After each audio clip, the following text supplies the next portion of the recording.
여러분, 왕사남 다들 보셨죠? 지금 1400만을 돌파했다고 하니까 안 본 사람이 없을 것 같아.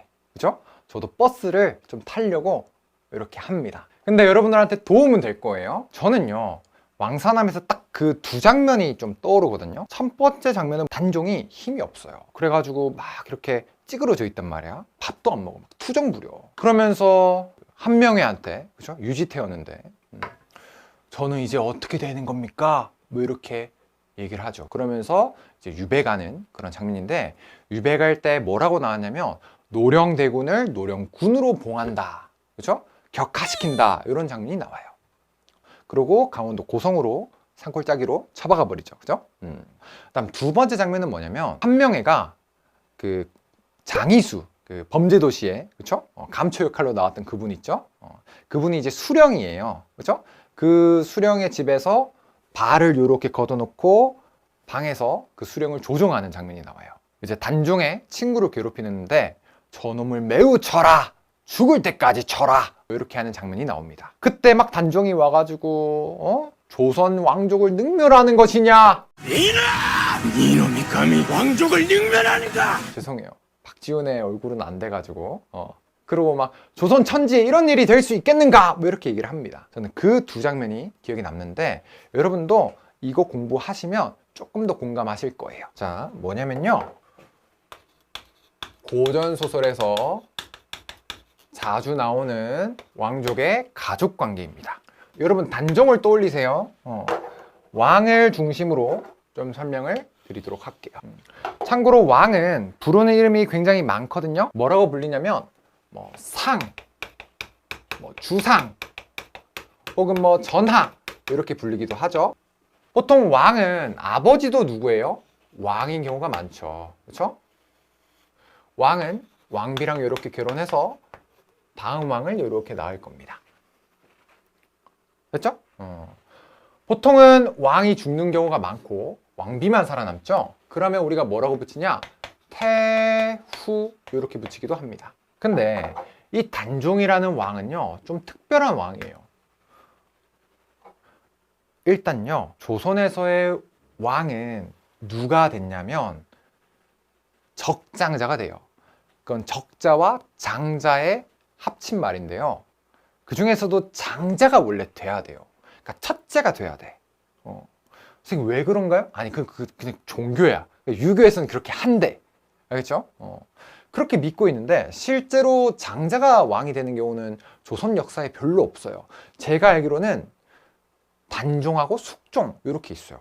근데 실제로 숙종은요, 진짜 힘이 셌어요. 여러분 그 예성 논쟁 뭐 이런 거 할 때 나오는 왕이잖아요. 그렇죠? 뭐 됐죠? 자, 그렇게 있는데 단종은 힘이 없었습니다. 근데 그게 말이 안 되거든. 왜냐면 태종, 태세, 문단, 세, 세종의 아들이 문종이고요. 문종의 아들이 단종이잖아요. 근데 문종이요, 세종의 첫째 아들입니다. 장자예요. 힘이 개셌거든요. 그리고 그 문종의 아들내미가 첫째 아들이 바로 단종인 거예요. 그러니까 사실은 그 수양대군, 그렇죠? 이정재가 이길 수가 없는 거예요, 원래. 그치? 단종이 그렇게 약하지만 않았어도, 어리지만 않았어도 진짜 어림도 없었을 겁니다. 그죠? 그래서 안타까움을 더 이제 불러일으키는 거예요. 그죠? 물론 박지훈이라서 그런 것 같긴 한데. 자, 그러고요. 왕은 또 다음 사람인 왕비랑 또 결혼을 하겠죠. 그죠? 왕비도 또 다른 이름이 많아요. 뭐 왕후라고도 불리고요. 혹은 뭐 중전마마납시오 이런 말 들어보셨죠? 이렇게 되기도 합니다. 또 왕은 그 밑에 자식이 있을 거 아니에요. 자식이 이렇게 여러 명 있을 텐데 아들내미인 경우에는 우리가 대군이라고 얘기합니다. 딸인 경우에는 우리가 공주라고 얘기해요. 대군 하면 아까 나왔던 그 수양대군, 그죠? 이런 게 보이겠죠. 공주는 뭐 생각나는 사람 많을 거고요. 그리고 이 대군 중에서 다음 왕이 돼야 되잖아. 그 사람을 누구라고 하냐면 우리가 세자라고 얘기합니다. 대표적인 게 사도세자죠. 이렇게 있고요. 또 세자도 누구랑 또 결혼해야 되잖아. 그치? 그러면 결혼하는 사람은 세자비가 되고요. 여기서 자식을 낳는다면 이 왕의 입장에서는 손자죠. 그래서 새손 뭐 이렇게 부르기도 합니다. 그리고 공주의 경우에는 결혼을 하면 그 사람을 우리가 부마 이렇게 부릅니다.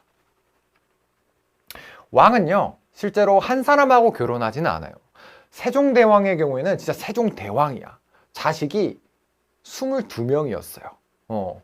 그러니까 한 명에서 22명을 낳을 수도 없잖아요, 여러분. 아니, 생물학적으로 불가능하잖아. 그지? 그러면 다른 사람하고 또 결혼을 해야 되겠죠. 그 사람을 우리가 후궁이라고 얘기를 합니다. 그리고 후궁 사이에서도 이렇게 자식이 나올 텐데 아들이면은 군이라고 부르고요. 딸이면 옹주라고 부릅니다. 여러분 흥선대원군 들어봤죠? 흥선대원군. 덕혜옹주 들어봤죠? 옹주입니다. 여러분 이거 봐봐. 대군이랑 군은요 엄청난 차이가 있어요. 실제로 단종은 노령대군, 그죠? 심지어 장자였잖아. 근데 그 사람을 군으로 내쫓았다고? 그건 뭐야? 나 너를 humiliated, 나 너 괴롭힐 거야, 그치? 너 더럽힐 거야, 이런 의미예요. 그죠? 엄마를 이제 바꿔버린 거잖아, 그치? 이렇게 되는 거예요.